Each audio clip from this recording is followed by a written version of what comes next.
Hello everyone and welcome back to the channel. आप सबका channel पर बहुत बहुत स्वागत है। मित्रों, हम लोगों ने एक सीरीज शुरू की है जो कि बहुत ही इंपॉर्टेंट है, बहुत ही इंटरेस्टिंग है और CA intermediate, CA final and जो भी चार्टर्ड अकाउंटेंसी प्रोफेशनल्स है जो ऑडिट के सेक्टर में काम करते हैं, उन सब लोगों के लिए ये वाली सीरीज बहुत ही बढ़िया और इंटरेस्टिंग और एप्लीकेबल रहने वाली है। तो यहां पर हम लोगों ने क्या शुरुआत की है मैं आपको बता देता हूं। हम लोगों ने एक एजेंडा सेट किया है जहां पर हम लोग engagement and quality control standards, जितने भी engagement and quality control standards institute of chartered accountants of India ने इशू किए हैं, उनके स्कोप, ऑब्जेक्टिव्स एंड डेफिनेशंस, इन तीन एस्पेक्ट्स के बारे में एकदम डिटेल से पढ़ाई करने वाले हैं।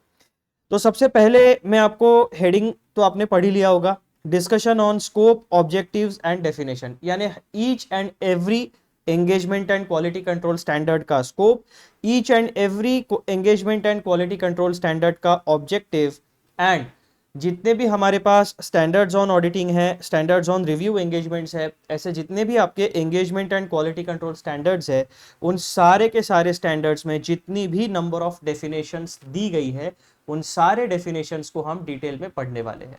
अब जब मैंने इनिशियली जब मैंने उन डेफिनेशंस को गिना तो मुझे नंबर मिला 200 डेफिनेशंस का, यानी जितने भी engagement and quality control standards है उन सारे में मिलाकर 200 डेफिनेशंस है जो कि हम लोग इस सीरीज के दौरान पढ़ेंगे।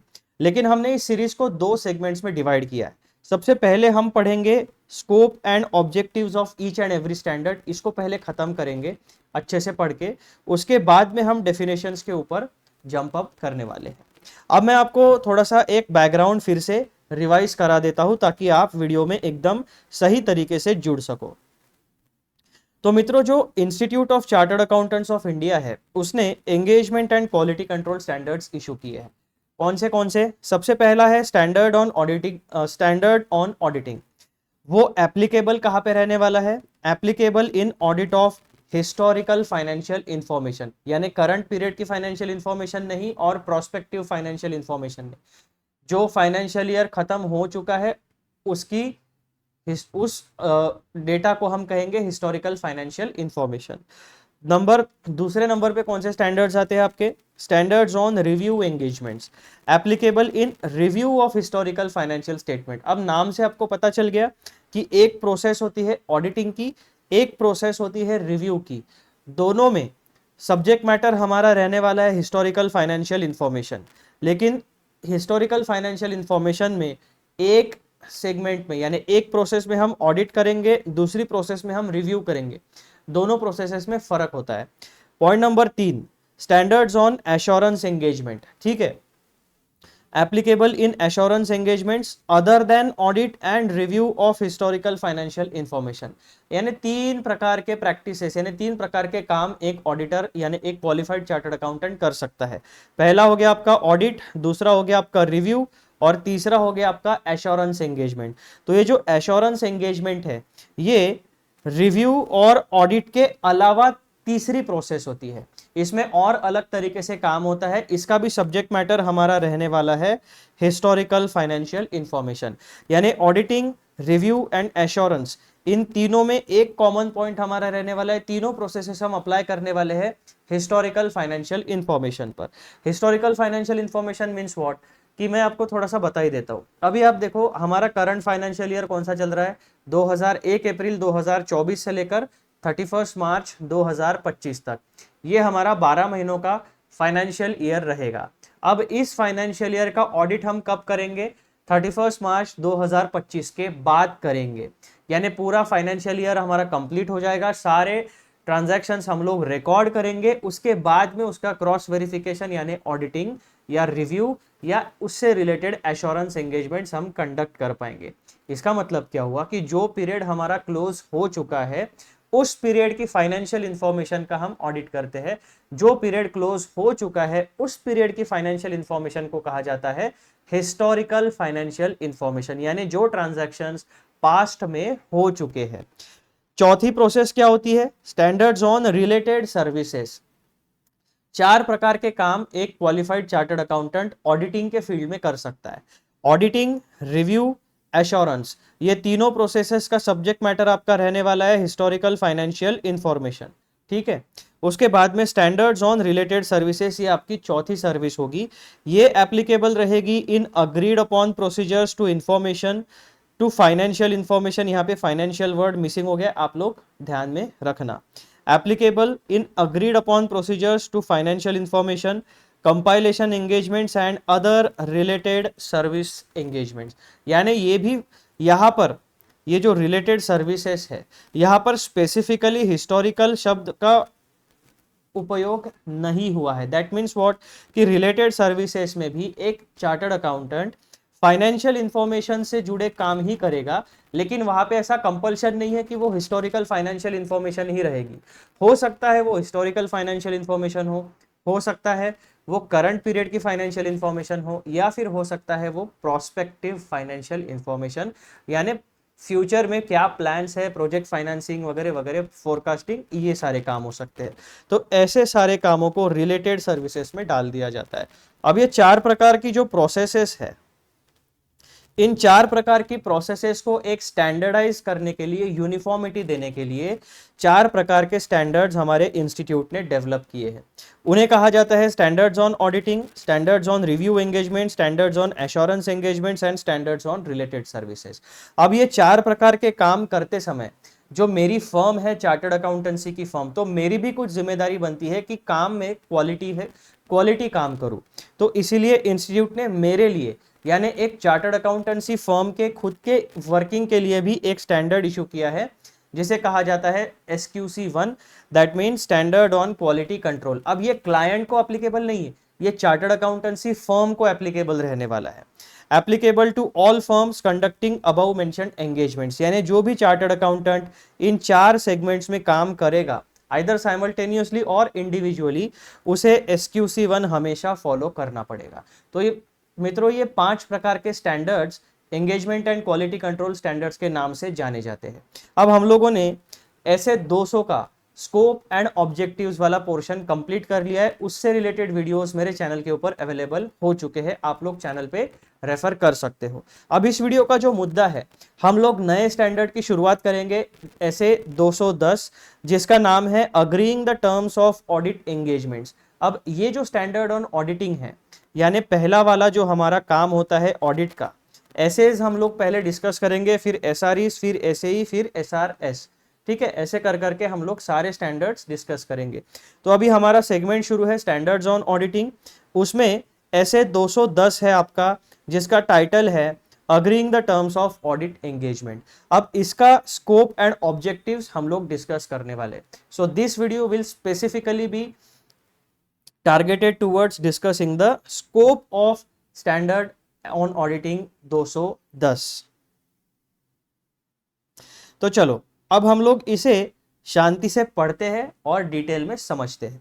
हमारा काम करने का यानी पढ़ाई करने का तरीका कैसे होगा, सबसे पहले हम लोग जो बेयर टेक्स्ट रहेगी, यानी जो ओरिजिनल टेक्स्ट हमारे इंस्टीट्यूट ने स्टैंडर्ड्स ऑन ऑडिटिंग में दी है, वो पैराग्राफ हम एज इट इज पढ़ेंगे, जो टेक्स्ट वहां पे है, और फिर इन सारे पैराग्राफ्स को प्रॉपरली हम डिकोड करेंगे और ईच की पॉइंट को हम डिस्कस करेंगे एकदम डिटेल में, ठीक है। ये हमारा पढ़ाई का पैटर्न होने वाला है। अब एक छोटा सा मैं आपको इंपॉर्टेंट डिस्क्लेमर या नोटिफिकेशन, जो भी आप उसको समझो या अनाउंसमेंट आप समझो, एक इंफॉर्मेशन है वो मैं आपको देना चाहता हूँ। अब ये जो स्टडी मटेरियल आपको स्क्रीन पे दिख रहा है, this is developed from the bare text, यानी CA इंटरमीडिएट के स्टडी मटेरियल से या CA फाइनल के स्टडी मटेरियल से मैंने इसे प्रिपेयर नहीं किया है। जो ओरिजिनल टेक्स्ट होती है स्टैंडर्ड्स ऑन ऑडिटिंग की, उसको रेफर करके मैंने इसे प्रिपेयर किया है। सो ये चीज जो है वो आपको CA, आइदर आपको CA इंटरमीडिएट में एप्लीकेबल होगी या CA फाइनल में, यानी जो स्टैंडर्ड जिस हिसाब से इंस्टीट्यूट ने बाइफरकेट किया है, कुछ स्टैंडर्ड्स आपको इंटरमीडिएट में पढ़ने हैं, कुछ स्टैंडर्ड्स ऑन ऑडिटिंग आपको फाइनल में पढ़ने है ना। तो इस हिसाब से जो भी बाइफरकेशन रहेगा वो आपको ध्यान में रखना है। लेकिन ये सारी चीजें आपके लिए एकदम प्रोफेशनल लाइफ में भी, यानी चार्टर्ड अकाउंटेंट बनने के बाद भी एप्लीकेबल होने वाली है। तो एकदम ध्यान से पढ़ना है इसको। एग्जाम पॉइंट ऑफ व्यू से तो इंपॉर्टेंट है ही, लेकिन प्रैक्टिकल लाइफ के पॉइंट ऑफ व्यू से भी बहुत इंपॉर्टेंट है।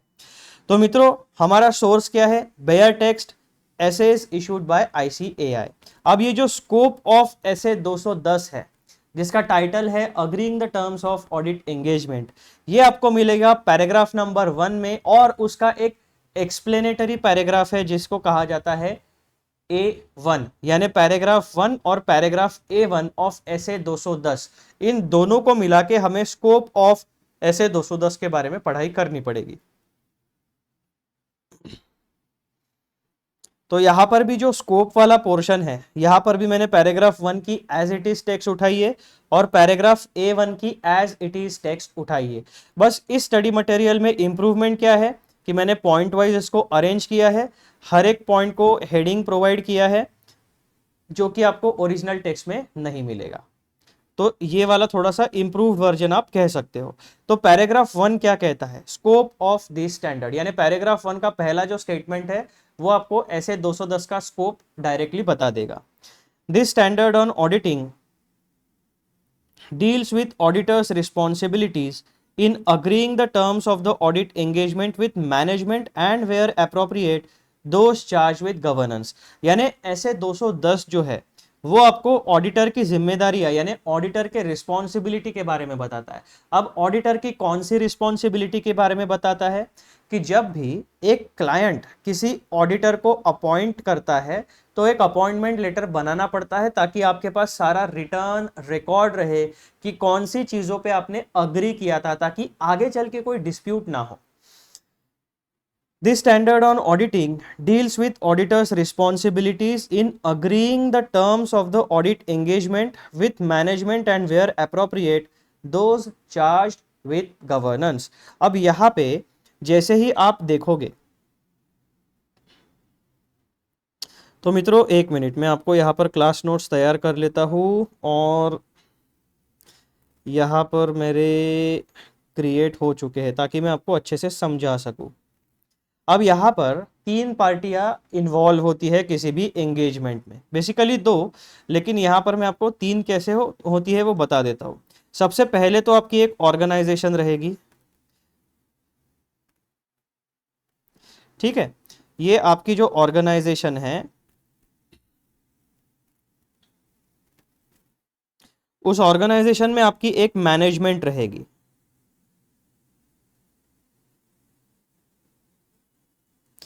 ये हो गई आपकी ऑर्गेनाइजेशन जो कि फाइनेंशियल ट्रांजैक्शंस को कंडक्ट करती है, और इसमें आपके 2 लोग इन्वॉल्व रहेंगे, ओनर्स, और दूसरा आपका रिस्पॉन्सिबल पार्टी रहेगा management oblique those charged with governance, यानी जिन पर day to day business operations को चलाने की जिम्मेदारी होती है। ये हो गई आपकी मित्रों पहली पार्टी, पहली रिस्पॉन्सिबल पार्टी, ठीक है। ये एक बेसिक हमने समझ लिया। अब हमारे दूसरे तरफ होता है एक चार्टर्ड अकाउंटेंट, ठीक है। अब ये जो चार्टर्ड अकाउंटेंट होता है ये हमारा होता है ऑडिटर। ऑडिटर की होती है एक टीम जिसमें बहुत सारे लोग काम करते हैं, जैसे कि उनके आर्टिकल्ड असिस्टेंट्स, उनके सीनियर एम्प्लॉयज, उनके पार्टनर्स या फिर कोई एक्सपर्ट। तो इस तरीके से एक बेसिक स्ट्रक्चर हमें यहाँ पे पता चल गया। अब जब भी ये ऑर्गेनाइजेशन के जो ओनर्स है या मैनेजमेंट है, साल भर काम करने के बाद at the end of the year वो लोग क्या करते हैं, साल भर की जो अकाउंटिंग होती है उसके बेसिस के ऊपर फाइनेंशियल स्टेटमेंट्स को प्रिपेयर करते हैं। अब वो फाइनेंशियल स्टेटमेंट्स को क्रॉस वेरीफाई करने का काम, यानी चेकिंग करने का काम, ऑडिट करने का काम, उसको सौंपा जाता है एक चार्टर्ड अकाउंटेंट को। और चार्टर्ड अकाउंटेंट साहब जो होते हैं, बेसिकली क्या होता है, ये सर्विस प्रोवाइड करने वाले हैं। तो एक सर्विस अग्रीमेंट तो होना चाहिए ना। तो आप कह सकते हो कि हमारी भाषा में सर्विस अग्रीमेंट को हम एक अपॉइंटमेंट लेटर कह सकते हैं। उस अपॉइंटमेंट लेटर में सारी की सारी बातें लिखी होगी। ऑडिट का स्कोप क्या है, कितने दिनों में समाप्त करना है, ऑडिट शुरू कब करना है, कौन से एम्प्लॉयज आप लाने वाले हो, पूरा रिकॉर्ड आपको देना पड़ेगा, और आप कौन से डेट को आओगे, कौन से डेट को ऑडिट खत्म होगा, कौन से डेट को ऑडिट रिपोर्ट आप प्रोवाइड करोगे, वो सारी के सारी डिटेल्स, आपकी fees, scope of audit, locations of audit, किस किस जगह पे जाके आपको ऑडिट करना है, वहाँ अकोमोडेशन क्या रहेगा, आपके एक्सपेंसेस क्या रियम्बर्स होंगे, जितने भी एस्पेक्ट्स आपके हो सकते हैं वो सारे के सारे एस्पेक्ट्स ऑडिट अपॉइंटमेंट लेटर में कैप्चर किए जाते हैं। ये बेसिक चीज हमें पहले स्टेटमेंट से पता चल गई। तो एक बेसिक हमने क्रिएट कर लिया है यहां पर। This standard on auditing deals with auditors' responsibilities in agreeing the terms of audit engagement। यानी जब भी कोई व्यक्ति, कोई ऑर्गेनाइजेशन एक चार्टर्ड अकाउंटेंसी फर्म के पास आता है to appoint them as the auditors, तो कुछ जिम्मेदारियां होती है जो ऑडिटर को फुलफिल करनी होती है, उसी के बारे में ऐसे 210 आपको बताता है। अब वो अग्रीमेंट किसके साथ करना है? अपॉइंटमेंट लेटर, यानी अथॉरिटी कौन है? ऑडिटर को अपॉइंट करने वाली अथॉरिटी कौन हो सकती है? तो वो हो सकते हैं मैनेजमेंट और where appropriate those charge with governance. तो इन लोगों के साथ आपको जब अपॉइंटमेंट करोगे तो प्रॉपरली दोनों के सिग्नेचर होने चाहिए, यानी चार्टर्ड अकाउंटेंट के और जो मैनेजमेंट है जिसके पास ऑडिटर को अपॉइंट करने की अथॉरिटी है, उनके सिग्नेचर भी आपके अपॉइंटमेंट लेटर पे होने चाहिए। ये बेसिक चीज हमें स्टेटमेंट 1 से पता चल गई। तो ऐसे 210 ने एक हमें ओवरव्यू बता दिया है कि ऐसे 210 में आने वाले जितने भी आपके डिस्कशंस होंगे वो किन से रिलेटेड होने वाले हैं। फिर दूसरा पैराग्राफ क्या कहता है, दूसरा पॉइंट क्या कहता है पैराग्राफ 1 का? Establishing pre conditions for an audit, यानी ऑडिट को शुरू करने से पहले कुछ बेसिक तैयारियां होती है, प्री कंडीशंस होती है, उन्हें एस्टैब्लिश करना बहुत जरूरी होता है। तो ये क्या कहते हैं देखो, this includes establishing that certain pre conditions for an audit responsibility for which rest with management and where appropriate those charged with governance are present। अब ये जो pre conditions for an audit है, यानी ऑडिट की process का एक premise होता है, वो प्रीमाइस आपको ये बताता है कि किसी भी ऑर्गेनाइजेशन के मैनेजमेंट की जिम्मेदारियां क्या होती है। तो ऑडिटर को, यानी हमारे ऑडिट की भाषा में हम उसे कहते हैं, यानी मैनेजमेंट के रिस्पॉन्सिबिलिटी को, दो प्रकार की रिस्पॉन्सिबिलिटी होगी, दो पार्टीज इन्वॉल्व है तो दो प्रकार की रिस्पॉन्सिबिलिटी होगी, ऑडिटर एंड ऑडिटर्स की रिस्पॉन्सिबिलिटी, मैनेजमेंट एंड मैनेजमेंट की रिस्पॉन्सिबिलिटीज। करेक्ट, दो एस्पेक्ट्स हमने सेटल कर लिए। अब ये वाला जो ऐसे का पॉइंट है, establishing pre conditions for an audit, तो ये वाली जो प्री कंडीशंस है ये बताती है कि मैनेजमेंट की क्या जिम्मेदारियां है, ये ऑडिटर ने पहले मैनेजमेंट के साथ अग्री कर लेना चाहिए, एस्टैब्लिश कर लेना चाहिए। अब ये जो रिस्पॉन्सिबिलिटीज है, प्री कंडीशंस है, वो रिलेट करती है आपके preparation and presentation of financial statement से। यानी ऑडिटर पहले मैनेजमेंट के साथ जाएगा, वो बता देगा कि देखो भाई, फाइनेंशियल स्टेटमेंट्स को प्रिपेयर एंड प्रेजेंट करने की जिम्मेदारी आपकी है, जितनी भी इंफॉर्मेशन फॉर ऑडिट के लिए मुझे जरूरी होगी वो सारी चीजों का आप एक्सेस दोगे, जब भी मैं इंफॉर्मेशन मांगूंगा आप एक्सेस दोगे, जहां पे भी आपका कोऑपरेशन मुझे लगेगा आप कोऑपरेट करोगे। इस तरीके की सारी जिम्मेदारियां जो होती है वो रेस्ट करती है मैनेजमेंट के साथ, और यही होती है pre conditions for an audit. यानी जब तक मैनेजमेंट अपनी खुद की जिम्मेदारियों को एक्सेप्ट करके ऑडिटर के साथ उसके ऊपर अग्री नहीं करता है, ऑडिटर को कंसेंट नहीं देता है कि हाँ हमारी ये रिस्पॉन्सिबिलिटीज हमें समझ में आ गई है विथ रिस्पेक्ट टू ऑडिट और हम उसे पूरा करेंगे, तो जब तक ये pre conditions for an audit यानी प्रीमाइस फॉर ऑडिट फुलफिल नहीं होता है, तब तक किसी भी ऑडिटर ने कोई भी ऑडिट एंगेजमेंट एक्सेप्ट नहीं करनी चाहिए। तो मित्रों, ये मीनिंग होता है establishing pre conditions for an audit का। फिर से एक बार पढ़ो, अभी आपको समझ में आ जाएगा। This includes establishing that certain preconditions for an audit responsibility for which rest with management, यानी कुछ ऑडिट की प्री कंडीशंस होती है, इसका मतलब मैनेजमेंट की खुद की कुछ जिम्मेदारियां होती है, जब तक मैनेजमेंट वो जिम्मेदारियां पूरा करने का अग्रीमेंट यानी साइन यानी कंसेंट नहीं देती, तब तक ऑडिटर ऑडिट एंगेजमेंट एक्सेप्ट ना करे। Where appropriate, those charged with governance are present। अब ये जो मैनेजमेंट की जिम्मेदारियां है यानी pre conditions for an audit है, ये आपको मिलेगी ऐसे 210 के पैराग्राफ नंबर 6 में, और उसका फर्दर एक्सप्लेनेटरी मटेरियल आपको मिलेगा पैराग्राफ नंबर A2 से लेकर A20 तक। ठीक है, for detail discussion on pre conditions for an audit. तो आपको अगर डिटेल में पढ़ना है कि ऑडिट की प्री कंडीशंस क्या होती है, मैंने आपको बैकग्राउंड बता दिया कि मैनेजमेंट की जिम्मेदारी क्या होती है, preparation and presentation of financial statements. तो ऑडिटर क्लियरली ये बताएगा, वन ऑफ द रिस्पॉन्सिबिलिटीज ये होगी कि भाई एज एन ऑडिटर मेरी जिम्मेदारी प्रिपरेशन एंड प्रेजेंटेशन की नहीं है, मेरी जिम्मेदारी क्या है, रीजनेबल एश्योरेंस को ऑब्टेन करना है, और फिर मुझे डिसाइड करना है कि फाइनेंशियल स्टेटमेंट्स में material misstatement whether due to fraud और एरर प्रेजेंट है या नहीं, और फिर मुझे डिसाइड करना है कि आपने जो फाइनेंशियल स्टेटमेंट्स प्रिपेयर किए हैं वो एप्लीकेबल फाइनेंशियल रिपोर्टिंग फ्रेमवर्क के हिसाब से बने हैं कि नहीं बने हैं। जब मेरा ये काम हो जाएगा उसके बाद मैं अपने ऑडिट फाइंडिंग्स को अपने ऑडिट रिपोर्ट में कम्युनिकेट करूंगा। ये होती है ऑडिटर की जिम्मेदारी। तो ऑडिटर उन्हें ये भी बताएगा कि मेरी यानी ऑडिटर की जिम्मेदारी क्या है और मैनेजमेंट की जिम्मेदारी क्या है with respect to financial statements. इसमें क्लैरिटी के साथ अग्रीमेंट हो जाना चाहिए। तो ये जो सारी चीजें हैं जिसे कलेक्टिवली कहा जाता है pre conditions for an audit. अगर इसको आपको डिटेल में पढ़ना है तो आपको पैराग्राफ 6 और पैराग्राफ A2 से लेकर A20 तक पढ़ना पड़ेगा।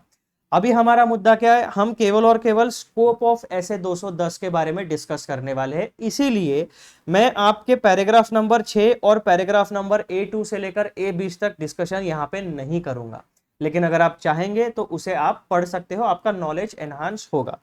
पॉइंट नंबर 3 हमें क्या जानकारी देता है पैराग्राफ 1 में, ऐसे 220 का रेफरेंस देता है। SA 220 deal with those aspects of engagement acceptance that are within the control of the auditor, refer para A1।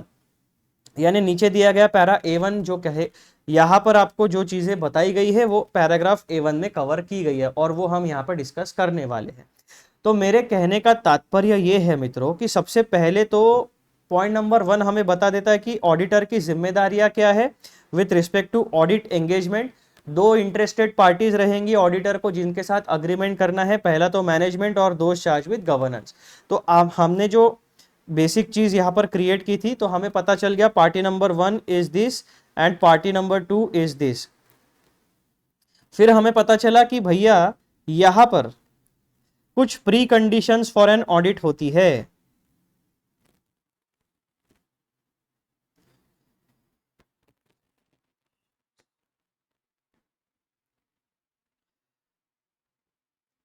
यानी ऑडिट एंगेजमेंट को एक्सेप्ट करने से पहले कुछ जिम्मेदारियां आपको फुलफिल करनी पड़ेगी। अब वो जो जिम्मेदारियां है वो दो लोगों के पास होती है। पहली तो जिम्मेदारियां रहेगी आपकी मैनेजमेंट एंड दोस्त चार्ज विद गवर्नेंस के पास,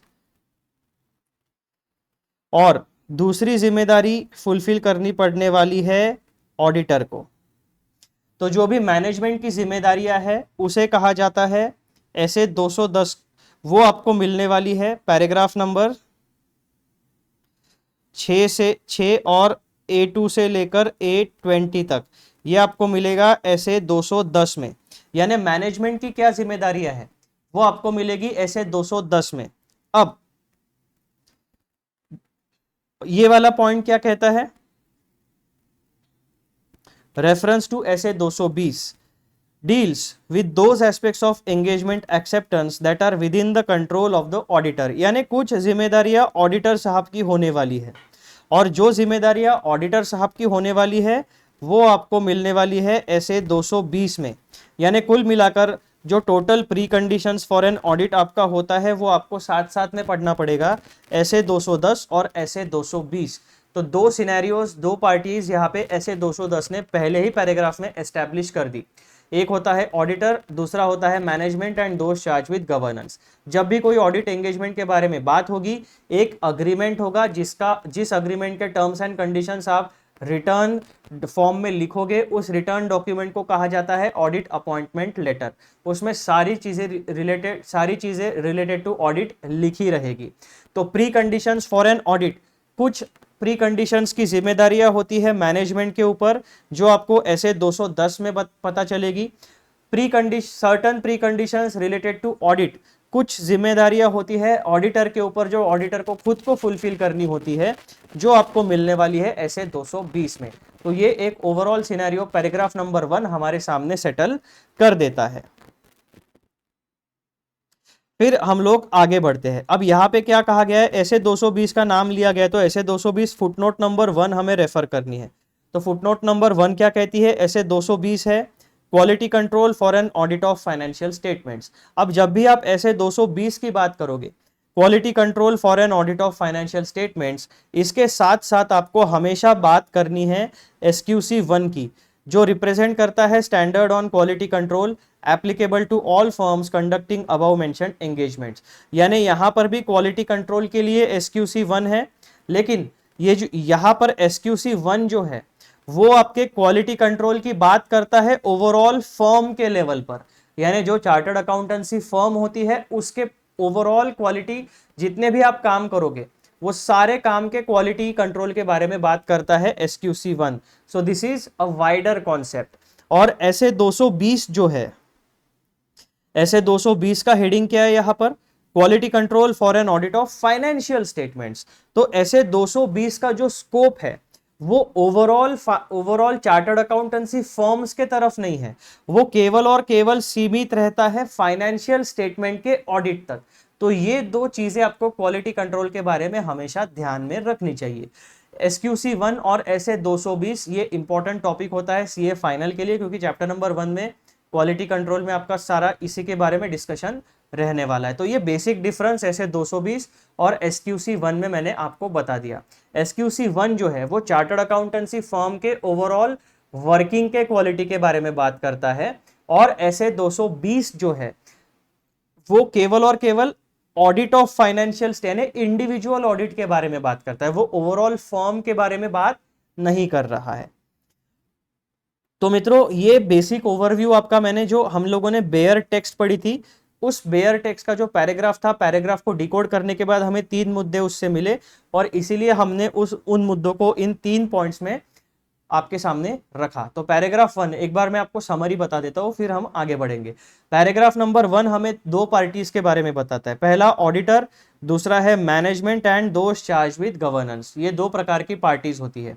कोई भी ऑडिट का काम शुरू करने से पहले कुछ जिम्मेदारियां होती है, दैट मीन्स रिस्पॉन्सिबिलिटीज होती है ऑडिटर की और मैनेजमेंट दोनों की। उसे कहा जाता है pre conditions for an audit.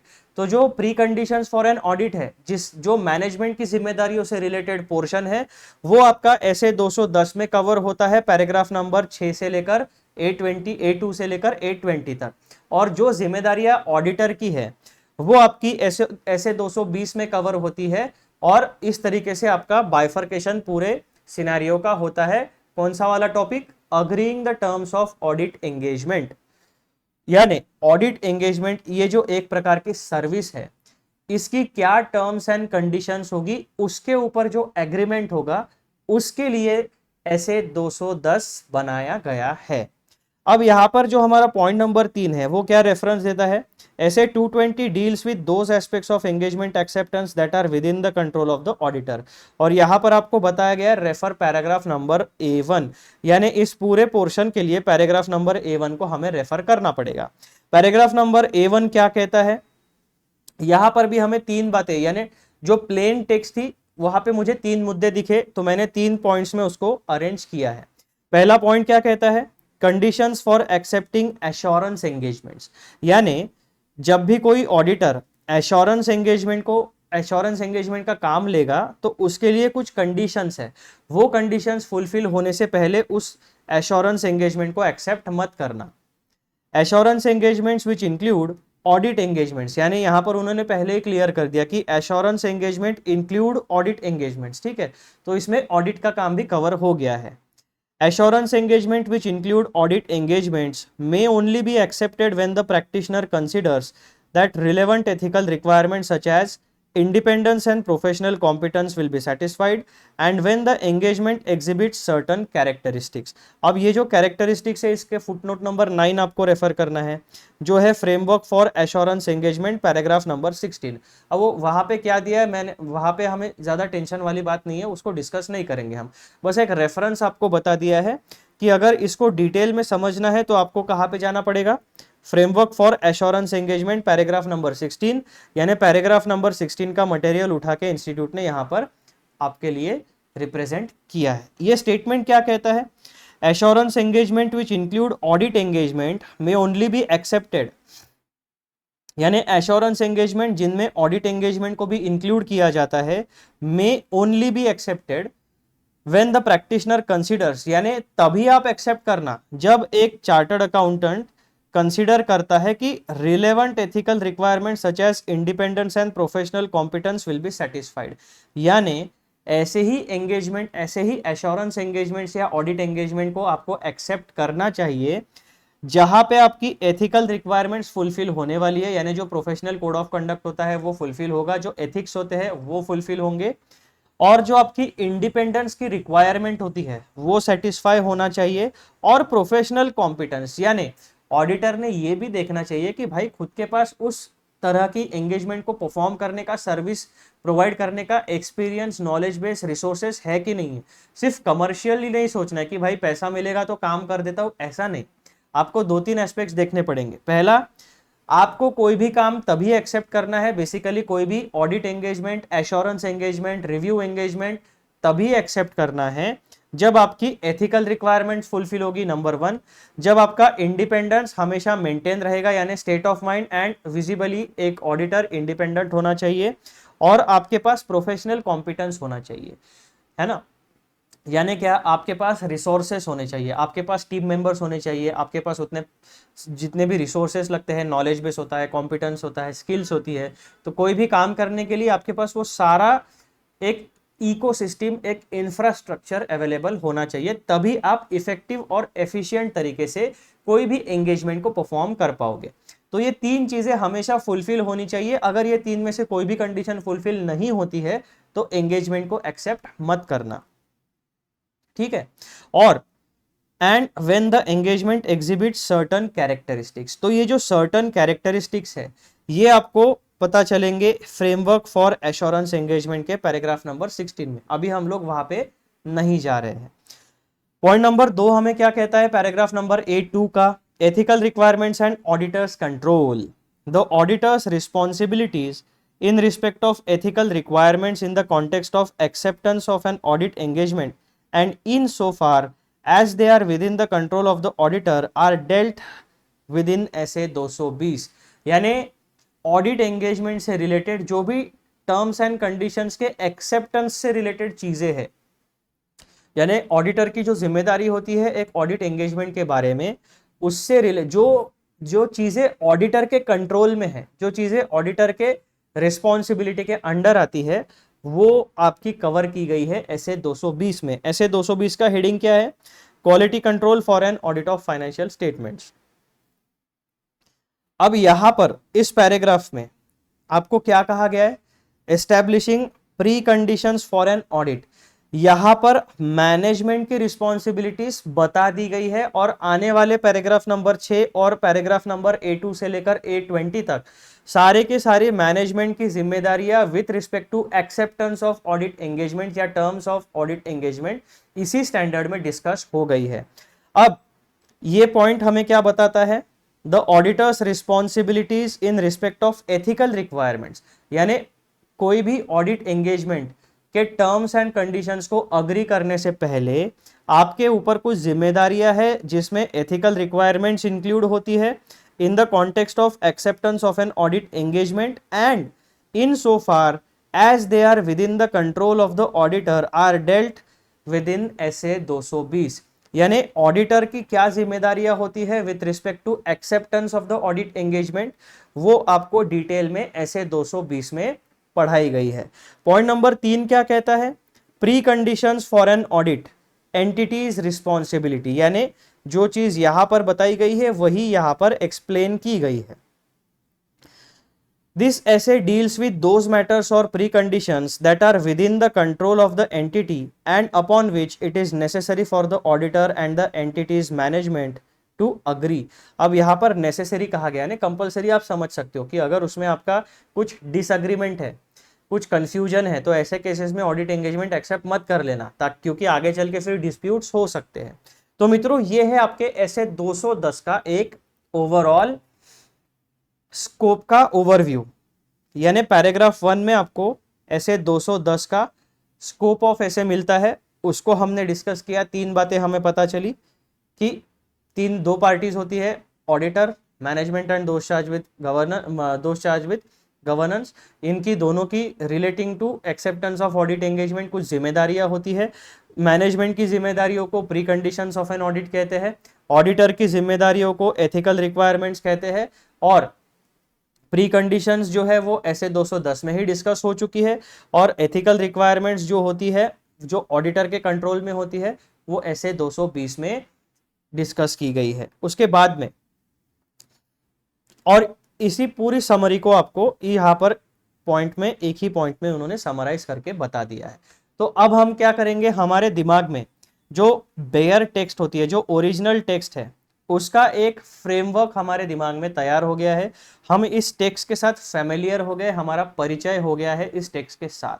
अब हम क्या करेंगे कि पैराग्राफ 1 जो है उसको एकदम बढ़िया तरीके से उसका एक्सप्लेनेशन पढ़ेंगे, हर एक पॉइंट को अच्छे तरीके से डिकोड करेंगे, की पॉइंट्स को आइडेंटिफाई करेंगे और उन की पॉइंट्स को अच्छे से पढ़ेंगे, ताकि ऐसे 210 का स्कोप वाला जो पोर्शन है वो हमेशा हमेशा के लिए हमारे दिमाग में फिक्स हो जाए।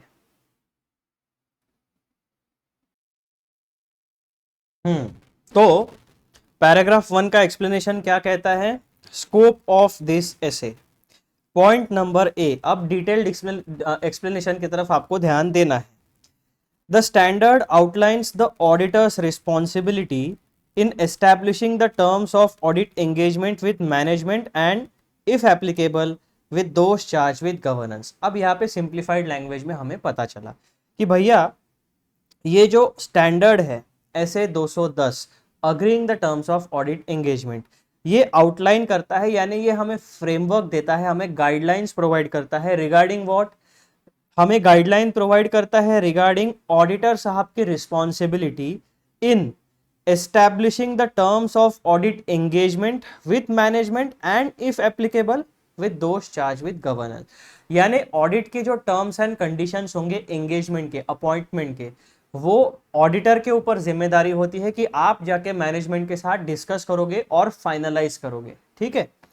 पॉइंट नंबर बी क्या कहता है, the standard make it clear that this engagement is made not only with management but also where applicable with those charged with governance। यानी जो स्टैंडर्ड ऐसे 210 की जो भाषा है उस भाषा का इंटरप्रिटेशन ऐसे होता है कि मैनेजमेंट में where applicable those charge with governance, यानी जिनके ऊपर डेली ऑपरेशंस की जिम्मेदारी होती है किसी भी ऑर्गेनाइजेशन की, वो भी मैनेजमेंट में इंक्लूड हो जाते हैं।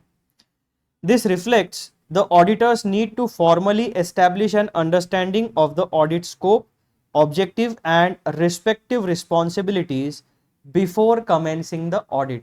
यानी ऑडिट शुरू करने से पहले ये अनिवार्य हो जाता है, ये जरूरी हो जाता है एक ऑडिटर के लिए कि वो अपने ऑडिट का स्कोप, ऑडिट के ऑब्जेक्टिव्स और रिस्पेक्टिव रिस्पॉन्सिबिलिटीज, यानी ऑडिटर की जिम्मेदारियां, रिस्पॉन्सिबिलिटीज, मैनेजमेंट की जिम्मेदारियां यानी रिस्पॉन्सिबिलिटीज, और where applicable those charge with governance वालों की जिम्मेदारियां क्या होती है, एकदम क्लियर कट लैंग्वेज में आपको फाइनलाइज करना पड़ेगा। फिर यहाँ पे हमें मैनेजमेंट का मतलब क्या होता है वो भी समझ लेना चाहिए। Management refers to individuals responsible for the overall direction of the entity's activities. Management का काम क्या होता है, जो ऑर्गेनाइजेशन की ओवरऑल एक्टिविटीज को एक प्रॉपर डायरेक्शन देते हैं, उन्हें गाइड करते हैं, उनके लिए पॉलिसीज बनाते हैं। ठीक है। दोज चार्ज विद गवर्नेंस का मतलब क्या हुआ इन कॉन्टेक्स्ट ऑफ ऐसे 210। In many organisations governance is overseen by board or audit committee separate from management which could be involved in determining the audit terms।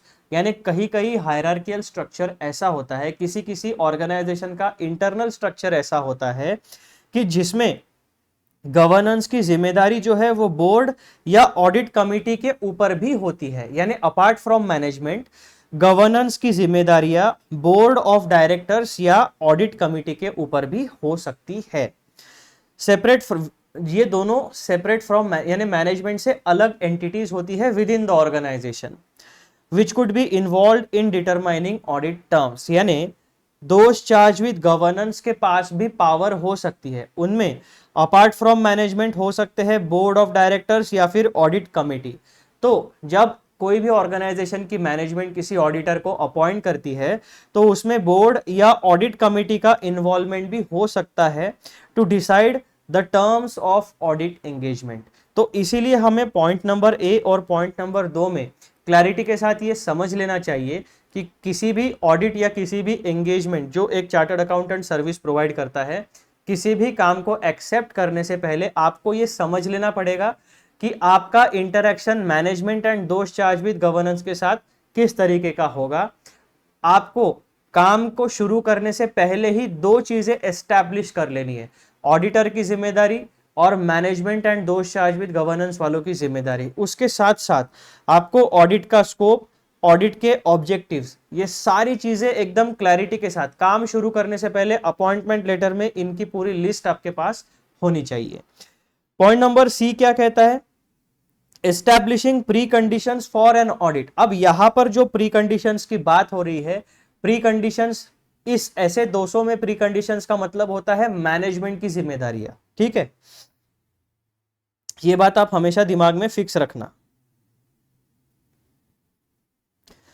Establishing preconditions for an audit. The auditor must ensure that certain conditions or preconditions for an audit are met.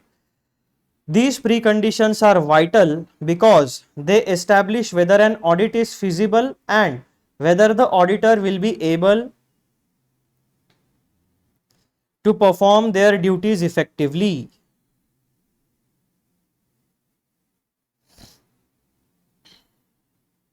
कहाँ खो गया, हाँ यहां पर फिर से पढ़ता हूं मैं, थोड़ा सा हम लोग भटक गए, डिस्टर्ब हो गए। Establishing preconditions for an audit. The auditor must ensure that certain conditions or preconditions for an audit are met. These preconditions are vital because they establish whether an audit is feasible and whether the auditor will be able to perform their duties effectively. तो ये जो preconditions है ना, इसको establish करने से हमें फायदा क्या होगा, हमें क्या जानकारी मिलेगी, क्या वैल्यू एडिशन मिलेगी।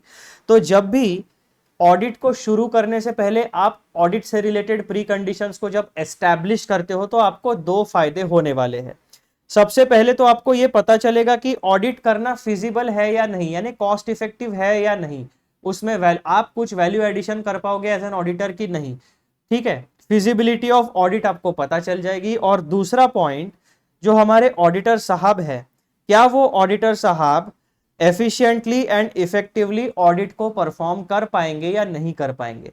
तो जब आप प्री कंडीशंस को एस्टैब्लिश करोगे, आपको फिजिबिलिटी के बारे में पता चलेगी कि यानी वो इस तरीके का ऑडिट करना प्रैक्टिकल है या नहीं है, कॉस्ट इफेक्टिव है या नहीं है, ये पता चलेगा पॉइंट नंबर 1 में।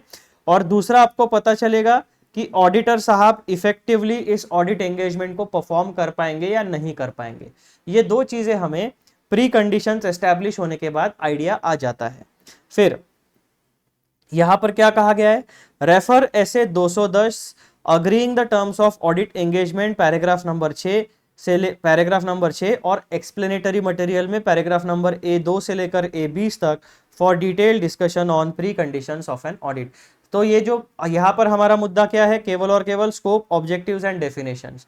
तो पैराग्राफ नंबर 6 जो है वो इनमें से किसी में भी अप्लाई नहीं हो रहा, इसीलिए मैं यहां पर इसको डिस्कस नहीं करूंगा। लेकिन आपके रेफरेंस के लिए मैंने आपको यहां पर इंफॉर्मेशन दे दी है। अगर आप में वो इंटरनल ड्राइव है, आप में वो इंटरनल मोटिवेशन है कि नहीं मुझे ये पूरा का पूरा कॉन्सेप्ट एक साथ ही समझ लेना है, तो आपको pre conditions of an audit यहां पर डेफिनेटली मिल जाएगा, ठीक है। और ये जो स्टैंडर्ड ऑन ऑडिटिंग का बेयर टेक्स्ट है वो आपको इंस्टीट्यूट के वेबसाइट पर मिल जाएगा। अब ये जो हो गया, ये एक्सप्लेनेशन हो गया आपके पैराग्राफ नंबर 1 का। यानी यहां पर जो पैराग्राफ नंबर 1 दिया हुआ है 3 पॉइंट्स का, इन 3 पॉइंट्स का हमने डिकोड करके उसका एक डिटेल में सिंपल भाषा में एक्सप्लेनेशन समझने की कोशिश की है। अब हम लोग फोकस करेंगे पैराग्राफ नंबर A1 के ऊपर, उसको डिकोड करेंगे और उसमें और हमें क्या क्या की पॉइंट्स मिलते हैं वो देखेंगे। तो पैराग्राफ नंबर A1 क्या कहता है, conditions for accepting assurance engagements. Paragraph number A1 के शुरुआती पैराग्राफ में ही कहा गया था कि एश्योरेंस एंगेजमेंट में ऑडिट एंगेजमेंट भी इंक्लूड हो जाते हैं। तो यहां पर क्या है देखो, conditions for accepting assurance engagement, सबसे पहला तो एथिकल रिक्वायरमेंट फुलफिल होने चाहिए। अब एथिकल रिक्वायरमेंट्स में क्या क्या चीजें होती है, The first key point stresses that the auditor must assess whether the relevant ethical requirements are met before agreeing to any assurance engagement including an audit। यानी किसी भी तरीके का काम लेने से पहले आप सबसे पहले भैया ये देखो कि एथिकल रिक्वायरमेंट्स आपके ये काम करते समय में फुलफिल होने वाली है या नहीं होने वाली है, एक अंदाजा लगाओ। दिस रिक्वायरमेंट्स इंक्लूड, यानी एथिकल रिक्वायरमेंट्स में आपको क्या क्या चेक करना है। तो सबसे पहला आपको खुद का स्टेट ऑफ इंडिपेंडेंस चेक करना पड़ेगा। The auditor must be free from conflict of interest and maintain objectivity through out the engagement. This ensures that the audit opinion is unbiased and reliable. तो जब हमने सीए इंटरमीडिएट लेवल पे audit की definition पढ़ी थी, उस audit की definition में हमें ये पता चला था कि इंडिपेंडेंस होना चाहिए। इंडिपेंडेंस मतलब क्या, कि एज एन ऑडिटर मेरा जो ऑडिट ओपिनियन है वो किसी और व्यक्ति के इच्छाओं के अनुसार ना हो। वो एविडेंस, मैंने जो ऑडिट एविडेंस को ऑब्टेन किया है, उस ऑडिट एविडेंस के बेसिस पर जो मैंने रीजनेबल एश्योरेंस को गेन किया है, उस रीजनेबल एश्योरेंस के बेसिस पर मेरा ऑडिट ओपिनियन बने। ऐसे ऑडिट ओपिनियन को हम कहते हैं अनबायस्ड ऑडिट ओपिनियन। अगर किसी और व्यक्ति के इच्छा के अनुसार अगर मैं अपना ऑडिट ओपिनियन बना रहा हूं, या अगर मेरा कोई कॉन्फ्लिक्ट ऑफ इंटरेस्ट है, फॉर एग्जांपल मैं किसी कंपनी का ऑडिट करने जा रहा हूं और उस कंपनी का ओनर मेरा रिलेटिव है, तो ऐसे केस में क्या होगा कि नेचुरल जो फैमिली रिलेशन है उसकी वजह से कॉन्फ्लिक्ट ऑफ इंटरेस्ट आ जाएगा। या फिर अगर मैंने उसी कंपनी के 10-15 लाख रुपए के शेयर्स खरीद के रखे हैं, तो ऐसे केसेस में फाइनेंशियल कॉन्फ्लिक्ट ऑफ इंटरेस्ट होने के वजह से भी मैं उस कंपनी का अनबायस तरीके से ऑडिट नहीं कर पाऊंगा। तो ऐसे कोई सिनेरियोज होते हैं जहां पर मेरा इंडिपेंडेंस यानी अनबायस्ड या न्यूट्रल नेचर जो होता है वो कॉम्प्रोमाइज हो सकता है। तो बेसिकली आपको अपना इंडिपेंडेंस एज एन ऑडिटर कभी भी कॉम्प्रोमाइज नहीं करना है। तो एथिकल रिक्वायरमेंट में सबसे पहली एथिकल रिक्वायरमेंट होगी आपकी इंडिपेंडेंस की। दूसरा प्रोफेशनल कॉम्पिटेंस, यानी आपके खुद के पास नॉलेज बेस होना चाहिए, प्रोफेशनल स्किल्स होने चाहिए, क्वालिफिकेशन होना चाहिए, और आपके पास रिलेवेंट रिसोर्सेस होने चाहिए, ताकि आप एक स्पेसिफिक कॉस्ट को इनकर करके और स्पेसिफिक टाइम पीरियड में उस एंटिटी का audit effective, efficient and qualitative तरीके से फुलफिल कर पाओ, यानी कंप्लीट कर पाओ। तो एथिकल रिक्वायरमेंट्स में दो चीजें आपको हमेशा याद रखना है, पहला तो इंडिपेंडेंस और दूसरा होता है प्रोफेशनल कॉम्पिटेंस। प्रोफेशनल इंडिपेंडेंस का मतलब तो हमने पढ़ लिया, अब प्रोफेशनल कॉम्पिटेंस का मतलब क्या होता है। The auditor must possess the necessary knowledge, skills and experience to conduct the audit. तो ऑडिटर के पास 3 प्रीरिक्विजिट चीजें होने चाहिए। कौन सी? Necessary knowledge, necessary skills and necessary experience to conduct the audit. This guarantees that the auditor is capable of performing the work according to the professional standards। तो जो भी इंडस्ट्री के प्रोफेशनल स्टैंडर्ड्स होंगे, जो नॉर्म्स होंगे, या फिर जो हमारे engagement and quality control standards है, उनके अनुसार हमें काम करते आना चाहिए। तो मित्रों, एथिकल रिक्वायरमेंट्स में कोई भी एश्योरेंस एंगेजमेंट को एक्सेप्ट करने से पहले एथिकल रिक्वायरमेंट्स के अनुसार आपको इंडिपेंडेंस और प्रोफेशनल कॉम्पिटेंस, ये दोनों चीजें हमेशा आपकी ग्रीन टिक में यानी टिक मार्क होनी ही चाहिए। इसमें से अगर एक भी कंडीशन फुलफिल नहीं होती है तो आपको एश्योरेंस एंगेजमेंट, जिसमें ऑडिट एंगेजमेंट भी इंक्लूड होता है, वो एक्सेप्ट नहीं करने चाहिए। ठीक है। पॉइंट नंबर बी क्या कहता है, characteristics of engagements. Additionally the engagement must exhibit certain characteristics such as the availability of sufficient audit evidence and the entity's willingness to fulfill its responsibilities that make it appropriate for an assurance engagement। अब paragraph number A1 में कुछ चीजें बताई गई थी, वो चीजें क्या थी एक बार रिवाइज करो।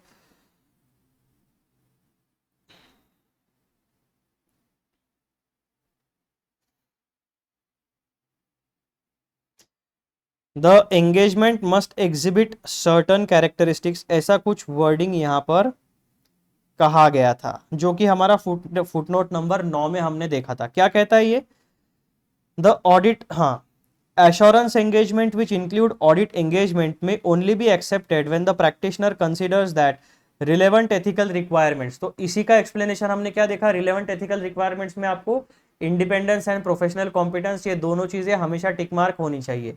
उसके बाद such as independence and will be satisfied and when the engagement exhibits certain characteristics। अब यहाँ पे वो certain characteristics कौन से है वो यहाँ पे नहीं बताया गया था। उन्होंने क्या कहा था, फुटनोट नंबर 9 देखो, यानी फ्रेमवर्क फॉर एश्योरेंस एंगेजमेंट का पैराग्राफ नंबर 16 देखो। अब कौन पैराग्राफ 16 में जाए, तो इसीलिए हमने क्या किया, यहाँ पर आपके लिए एक छोटा सा एक्सप्लेनेशन तैयार कर लिया। तो वो जो सर्टन कैरेक्टरिस्टिक्स ऑफ एंगेजमेंट्स होते हैं उसमें आपको देखना चाहिए the engagement must exhibit certain characteristics such as number 1 the availability of sufficient audit evidence, यानी जब आप काम करोगे तो आपके पास वो कैपेबिलिटी, आपको इंफॉर्मेशन का एक्सेस मिलना चाहिए, आपके साथ एम्प्लॉयज ने कोऑपरेट करना चाहिए, तभी आप सफिशिएंट अप्रोप्रिएट ऑडिट एविडेंस को गैदर कर पाओगे। अगर आपके पास आपको इंफॉर्मेशन का एक्सेस ही नहीं मिलेगा तो आप किसका क्रॉस वेरिफिकेशन करोगे, आप काम ही नहीं कर पाओगे, है ना। तो वो चीज यहां पर कवर होती है। And the entity's willingness to fulfil its responsibilities, यानी पैराग्राफ नंबर 6 था ना हमारा, एंटिटी की जो रिस्पॉन्सिबिलिटीज बताई गई है वो फुलफिल करने का उनका विलिंगनेस होना चाहिए, उनका कमिटमेंट होना चाहिए। अगर एंटिटी ने कह दिया कि भाई मैं नहीं मानता ये सारी चीजें, मैं नहीं फुलफिल करूंगा, तो क्या कर लोगे आप? एज एन ऑडिटर कुछ नहीं कर सकते, आपके पास कोई लीगल पावर्स तो है नहीं उसके ऊपर कोई लीगल एक्शन लेने का। उसने आपको अपॉइंट किया और वो बोल रहा है कि भाई मैं कोऑपरेट नहीं करूंगा, तो आपके पास क्या ऑप्शन बचते हैं?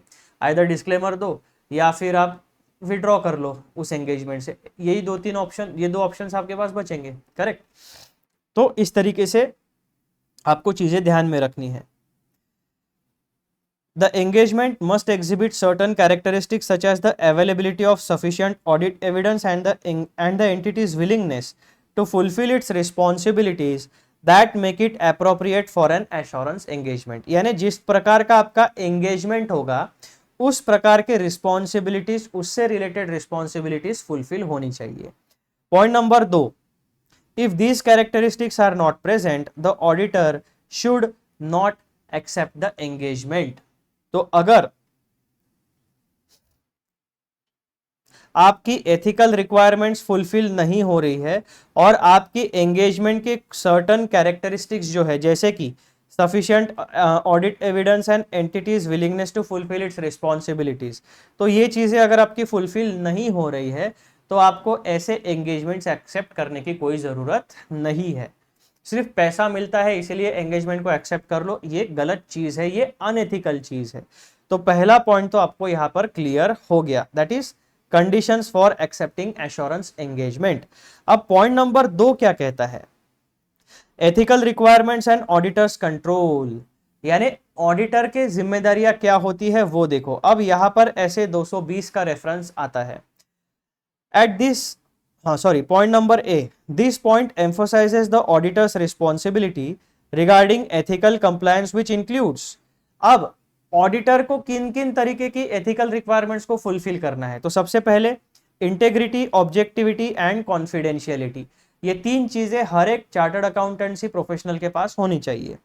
Ethical requirements extend beyond independence, यानी यहां पर आपके इंडिपेंडेंस जो एथिकल रिक्वायरमेंट में कवर होता है उसके अलावा भी और कुछ चीजें इंक्लूड होती है, जैसे कि integrity, objectivity and confidentiality. Ethical requirement extend beyond independence, covering integrity, professional behavior and confidentiality. Integrity means honesty, professional behavior यानी एक certain corporate behavior होता है जहां पर जिस सिचुएशन में हम हैं उस सिचुएशन के हिसाब से हमारा एक कंडक्ट होना चाहिए। उसके बाद कॉन्फिडेंशियलिटी, यानी ऑडिट करते समय आपको एंटिटी की फाइनेंशियल इंफॉर्मेशन का एक्सेस मिलने वाला है। Financial information is a sensitive matter, तो आपको एज एन ऑडिटर ये आपकी जिम्मेदारी होगी कि किसी भी प्रकार की कोई भी इंफॉर्मेशन आपके ऑडिट से रिलेटेड आप बाहर लीक नहीं करोगे किसी और अनजान व्यक्ति के साथ या ऑर्गेनाइजेशन के बाहर के व्यक्ति के साथ या आपके टीम मेंबर्स के अलावा आप किसी भी व्यक्ति के साथ उस एंटिटी के फाइनेंशियल इंफॉर्मेशन के डिटेल्स शेयर नहीं करोगे, उसे कहा जाता है कॉन्फिडेंशियलिटी। फिर point number 2, the auditor must ensure that they adhere to these principles in every audit engagement। जितने भी काम करोगे आप ऐसे चार्टर्ड अकाउंटेंसी, आपको इंडिपेंडेंस यानी एथिकल रिक्वायरमेंट्स में आपके इंडिपेंडेंस आपको फुलफिल करना है। उसके बाद में आपका प्रोफेशनल कॉम्पिटेंस होना चाहिए, इंटेग्रिटी, ऑब्जेक्टिविटी एंड कॉन्फिडेंशियलिटी, ये सारी चीजें आपको हर एक ऑडिट में एथिकल रिक्वायरमेंट्स ये फुलफिल करने पड़ेंगे। Point number 2, reference to SA 220, while SA 210 यानी जो करंट ऐसे है वो वाला, while SA 210 agreeing the terms of audit engagement deals with pre conditions for accepting an audit engagement, ऐसे 220 focuses on the quality control aspect under auditor control, यानी यहां पर अब बेसिक डिफरेंस आपको बता दिया। ऐसे 210 किन चीजों के बारे में बात करता है? Pre conditions for accepting an audit engagement. अब ये जो प्री कंडीशंस है ये एंटिटी की जिम्मेदारियां है, और ऐसे 220 जो है वो फोकस करता है quality control aspects under the control of auditor. यानी एक सेगमेंट हो गया मैनेजमेंट वाला, एक सेगमेंट हो गया ऑडिटर वाला।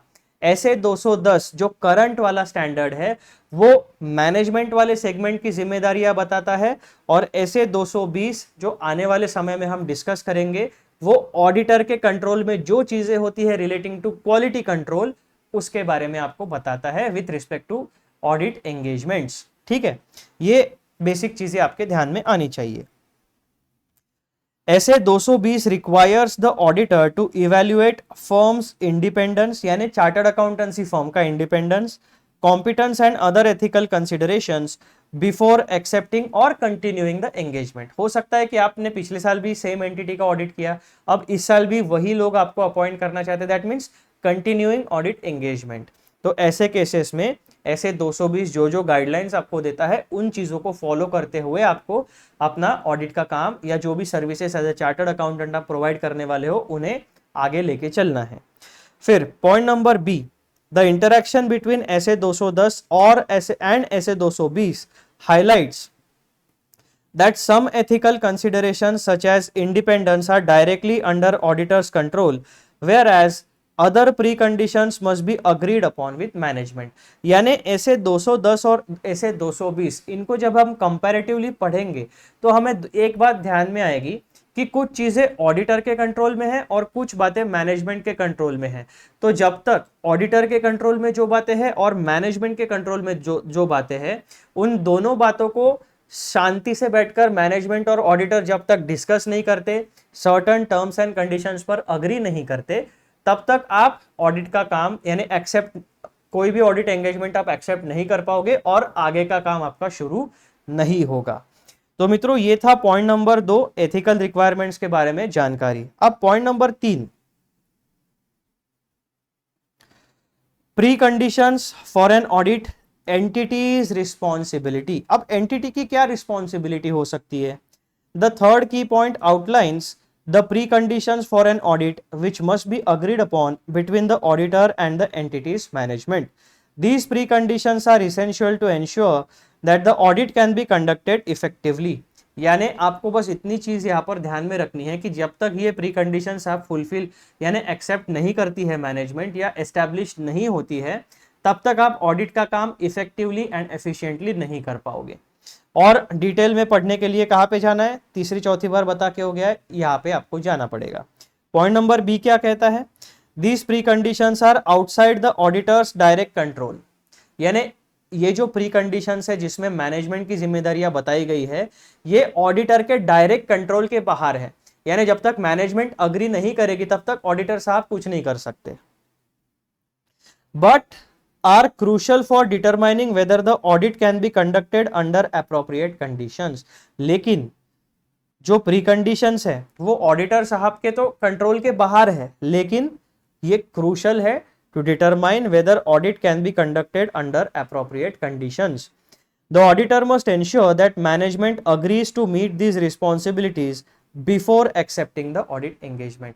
क्या होता है कि हमें खुशी होती है, अरे वाह काम आ रहा, फीस मिलेगा, है ना, तो ऐसे चक्कर में क्या करता है, कमर्शियल इंटरेस्ट को फुलफिल करने के लिए चार्टर्ड अकाउंटेंसी फर्म एक्सेप्ट तो कर लेती है, फिर झोल झपाटे वाले ऑडिट रिपोर्ट पे साइन करना पड़ता है ना, कॉम्प्रोमाइज करना पड़ता है। तो ऐसा ना हो आपके साथ, इसीलिए आपके जो स्टैंडर्ड्स यानी engagement and quality control standards है वो आपको एथिकल रिक्वायरमेंट्स भी बताते हैं, वो आपको ऑडिटर की जिम्मेदारियां भी बताते हैं, वो आपको मैनेजमेंट की जिम्मेदारियां भी बताते हैं।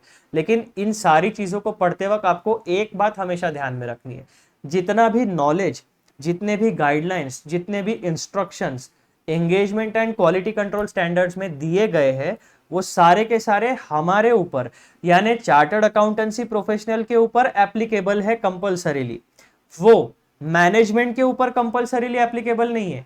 यानी आप जाकर ये नहीं बोल सकते कि स्टैंडर्ड ऑन ऑडिटिंग में ऐसा बोला है तो आप यानी मैनेजमेंट को भी ये फॉलो करना ही पड़ेगा, नहीं। मैनेजमेंट की जिम्मेदारियां बताने वाले लॉज, रूल्स एंड रेगुलेशंस अलग है, जिसे हम स्टैट्यूट्स कहते हैं। जैसे कंपनीज एक्ट, उनसे रिलेटेड जितनी भी जिम्मेदारी होगी मैनेजमेंट की, बोर्ड ऑफ डायरेक्टर्स की, वो कंपनीज एक्ट बताएगा। पार्टनरशिप फर्म है तो पार्टनरशिप फर्म में जो पार्टनर्स है उनकी जिम्मेदारियां पार्टनरशिप एक्ट बताएगा, स्टैंडर्ड्स ऑन ऑडिटिंग नहीं बताएंगे। तो ये एक बेसिक बाइफर्केशन, बेसिक डिफरेंस आपको ध्यान में रख के चलना है। तो जब आप मैनेजमेंट को बताओगे कि भैया हमारे हिसाब से ये आपकी जिम्मेदारियां है, आप इस पे अग्री करते हो कि नहीं करते हो बताओ। मैनेजमेंट बोलेगी कि हम इस पे अग्री नहीं करते, तो as an auditor ethical requirements के अनुसार आपको ये बताना चाहिए कि देखो जब तक एज ए मैनेजमेंट आप अपनी कुछ जिम्मेदारियों को एक्सेप्ट नहीं करते, हम ऑडिट एंगेजमेंट को आगे नहीं बढ़ा सकेंगे। फिर ओवरऑल कंक्लूजन क्या है ऐसे 210 के स्कोप वाले डिस्कशन का। ऐसे 210 agreeing the terms of audit engagement outlines a clear framework for agreeing on the terms of audit engagement, highlighting the roles of both auditor and the entity's management in ensuring that the engagement can be conducted under ethically sound and professionally competent conditions। यानी एक objective है हमारा क्या, जो भी audit engagement होगी वो हमेशा एथिकली साउंड और प्रोफेशनली कॉम्पिटेंट कंडीशंस में कंडक्ट होनी चाहिए। जो भी ऑडिट एंगेजमेंट होगी वो हमेशा ethically sound and professionally competent environment में कंडक्ट होनी चाहिए, ये हमारा ऑब्जेक्टिव है। इस ऑब्जेक्टिव को फुलफिल करने के लिए ऐसे 210 जो है, जिसका टाइटल है agreeing the terms of audit engagement, ये एकदम क्लियर तरीके से आउटलाइन प्रोवाइड करता है regarding framework for agreeing the terms of audit engagement. अब ये जो फ्रेमवर्क है इसमें ऑडिटर की जिम्मेदारियां और मैनेजमेंट की जिम्मेदारियां एकदम क्लियरली बताई गई है, ताकि हमारा जो ऑब्जेक्टिव है to conduct the audit in ethically sound and professionally competent environment वो फुलफिल हो सके। तो मित्रों ये है आपके पूरे के पूरे पैराग्राफ 1 का कंक्लूजन। अब आप ये कहोगे कि सर आपने हमें यही चीज क्यों नहीं बताई। मित्रों ये वाला जो कंक्लूजन है ना, ये आपको इस पॉइंट पे इसलिए आसान लग रहा है क्योंकि आपने ये इतना सारा मटेरियल आपकी खोपड़ी में समझने के लिए, एनालिसिस करने के लिए आपके पास प्रेजेंट है। तो जब आपके पास एक बैकग्राउंड होता है स्टडी मटेरियल का या किसी भी टॉपिक का, तब आपको उस टॉपिक के बारे में कंक्लूजन समझना आसान होता है। आप अगर डायरेक्टली कंक्लूजन पढ़ोगे तो आपको कुछ नहीं समझ में आएगा, क्योंकि उसमें बहुत सारे रीड बिटवीन द लाइंस होते हैं, हर एक पॉइंट को हमें डिकोड करके पढ़ना पड़ता है ना, बहुत सारी चीजें इंक्लूड होती है। तो इस तरीके से मित्रों आपका जो स्कोप ऑफ ऐसे 210 है वो एक कॉम्प्रहेंसिव मैनर में हमने आज इस वीडियो में डिस्कस किया है। आई होप कि आपको ये वाला पोर्शन जो है ये बहुत अच्छे तरीके से समझ में आ गया है। अब यहाँ पर मेरी एक छोटी सी गलती हो गई है, और वो गलती है कि ये जो बैनर है ये बैनर में चेंज करना भूल गया था। ये बैनर हमारा क्या होना चाहिए मैं आपको अभी बता देता हूँ। तो मित्रों ये जो बैनर है हमारा ये होना चाहिए था ये वाला, engagement and quality control standards, scope, objectives and definitions. तो चलो कोई बात नहीं, अब मैं उसके लिए थोड़ी से फिर से वीडियो एडिट नहीं करने वाला हूँ और मैं फिर से रिकॉर्ड भी नहीं करने वाला हूँ। जिस तरीके से हम लोग आगे बढ़े हैं उसी तरीके से आगे बढ़ेंगे। एंड अंत भला तो सब भला, अंत में मैंने जो मेरी एक छोटी सी गलती हुई थी उसको यहाँ पर मैंने टिक मार्क करके रिजॉल्व कर दिया है। तो अब हम मिलेंगे अगले वीडियो में, और अगले वीडियो में रिगार्डिंग दिस स्कोप वाला जो है ना, ऐसे 210 का स्कोप तो हमने पढ़ लिया। अब अगले वीडियो में हम डिस्कस करेंगे ऑब्जेक्टिव क्या है ऐसे 210 में, या ऐसे 210 का ऑब्जेक्टिव क्या है। ठीक है, उसके बारे में हम लोग पढ़ाई करेंगे, वो भी एकदम डिटेल में। तो ये वाला वीडियो भी आपके लिए बहुत मज़ेदार और इंटरेस्टिंग होने वाला है। तो जाने से पहले एज यूजुअल चैनल को सब्सक्राइब करिए, वीडियोस को पूरा देखिए और लाइक एंड शेयर जरूर करिए। चलो बाय बाय।